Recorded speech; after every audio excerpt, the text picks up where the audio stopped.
Trading is a rather odd business in that it is often accompanied by a feeling of perpetually missing out, of perpetually having opportunities pass you by.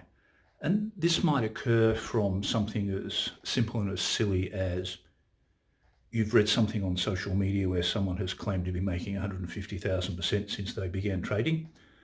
I'm not actually making that figure up. There is actually someone who's quite well known on social media who claims to have made 150,000% since they began trading. Strangely enough, I've not seen their name in the list of world's top trillionaires. So it might be something as innocuous as that. It might be something functional. It might be that your system missed an order. All systems miss orders. They all miss trades. When you go back and review your trades at the end of the year and you compare them to what has occurred in the market, there will be instances whereby your system just didn't pick up a particular signal. It could be that your portfolio did not have room. It could be that you were distracted and away doing something else. And I was reminded of that this weekend because this weekend, 30 years ago, I was sitting in an airport lounge watching the British pound collapse out of the ERM. What had happened was on the 15th of September, George Soros and his quantum fund had begun to hit the British pound. He had perceptions that it was clearly overvalued and British monetary policy could not in any way, shape or form support its current valuation. The POMs had a problem, and the problem was that the Bank of England was obliged to accept any orders to sell the pound. And so on the 16th, they began buying as much as they possibly could. But the problem was the floodgates had opened and speculators just began to hit the pound harder and harder and harder. This was even in the face of the Bank of England raising interest rates from 10 to 12% and later threatening to bring them up to 15%. So I was sitting in an airport lounge, completely oblivious to this for the time I'd been away because I simply switched off. And I had this profound feeling of missing out. But that is par for the course in trading. There are times when you miss out.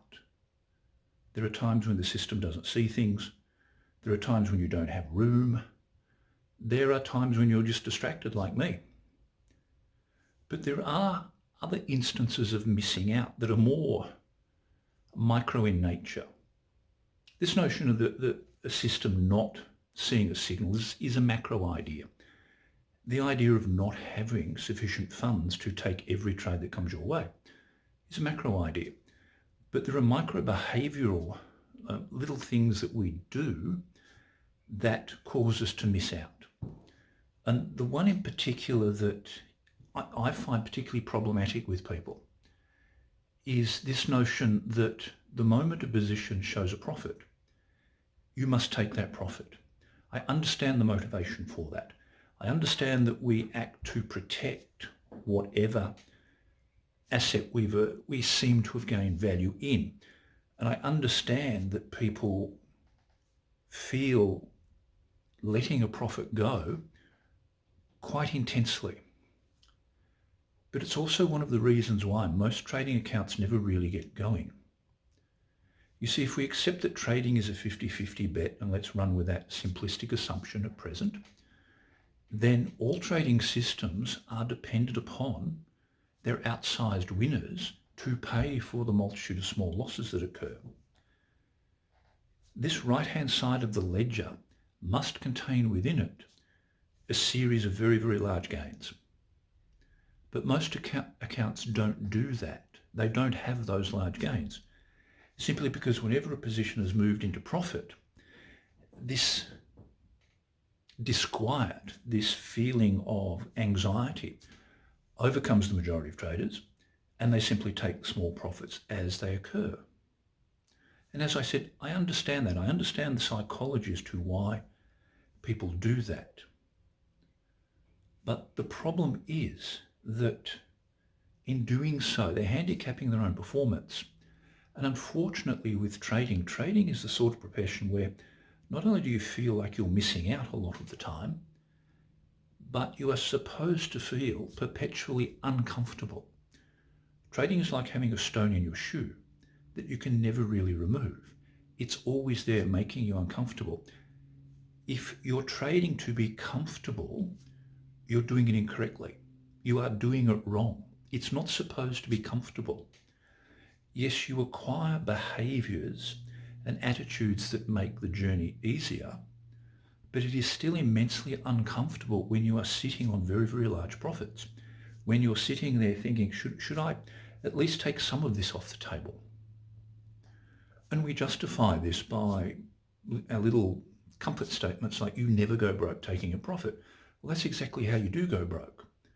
And that's the awful flip side of the equation. And everyone has suffered from this and suffers from it. I have suffered from it in the past. But I believe that effective trading is built around a series of tricks. And they're tricks you play on yourself, and you knowingly play them on yourself. But they aim to dampen much of your destructive behaviours. Let me use the example of taking profits early.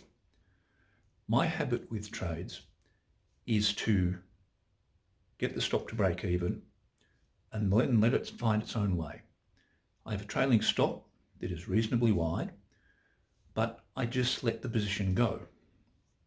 Now there is that sort of twilight area where you've gotten to break even, position is mildly in profit, but it's not in profit sufficiently for you to begin any form of trailing stop mechanism. And you're worried that if it comes back to break even, well then with costs and maybe a bit of slippage and a few other bits and pieces, it's recorded in the ledger as a loss. My trick is to do something slightly different. I bring the stop to break even plus a tiny amount. And it is only a tiny amount. It is not the size of position that will in any way, shape or form be triggered out by noise or price just being a little bit erratic. But what it does is that when the position, if the position drifts back from being mildly profitable to hitting what is my break-even plus buffer stop, then it's recorded in the ledger as a win. It shows on the other side of this debit and credit scheme that we run when we look at our results. But what it enables me to do is to sit comfortably with that position and remove that anxiety of positions just rolling back and profit appearing to be lost. Now, I could tell you that it's not really a profit, or it's not really your profit, until you close it out. And it always belongs to the market. But the bottom line is our brain doesn't see that. Our brain sees that if we buy something at 10 cents and it goes to 15, that 15 is ours, even if the position is still in the market. So you have to find mechanisms and little tricks to enable you to leave that position in the market. So the thing you bought at 10, which is now at 15, might in time go to 50 and pay for all those other little losses that you've accumulated along the way.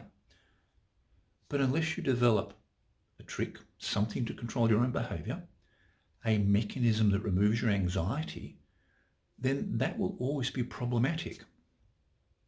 And one of the things I would recommend that everybody does in their trading is to note and catalogue their own behaviours. Because the issue with trading is traders don't trade the market. By and large, the majority of traders trade their emotions, and they're attempting in some way, shape or form to dampen any impact upon those emotions, to dampen any feeling of hurt or damage to their ego or any form or feeling of loss or feeling foolishness at having let a position slip. But unless you find some way to quarantine all of that and to remove that in some way, shape or form from your decision making and from the way you engage with the market, then you're never going to have those outsized wins that pay for all the damage being done by the small losses. So you need to find small tricks, but you can only find small tricks if you've actually catalogued your behaviour and you've written down the things that are tripping you up. once you've written them down, it is then possible to undertake strategies that begin to negate them. Because one of the problems we have in trading is that, and this is a universal problem for all human behaviours, is the person who is most effective at lying to us is actually us. And that occurs simply because we know ourselves so well. We know which lies work, and we know how to, in some way, shape or form, justify all of our behaviours. And we justify them perfectly to ourselves because we know ourselves so well.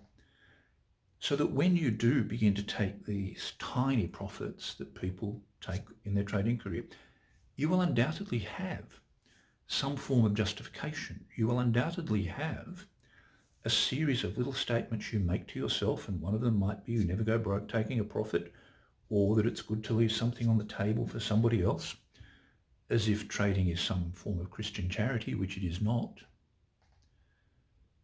Unless you control those, unless you bring those to heel, then trading, whilst being comfortable for you, will never actually be really profitable.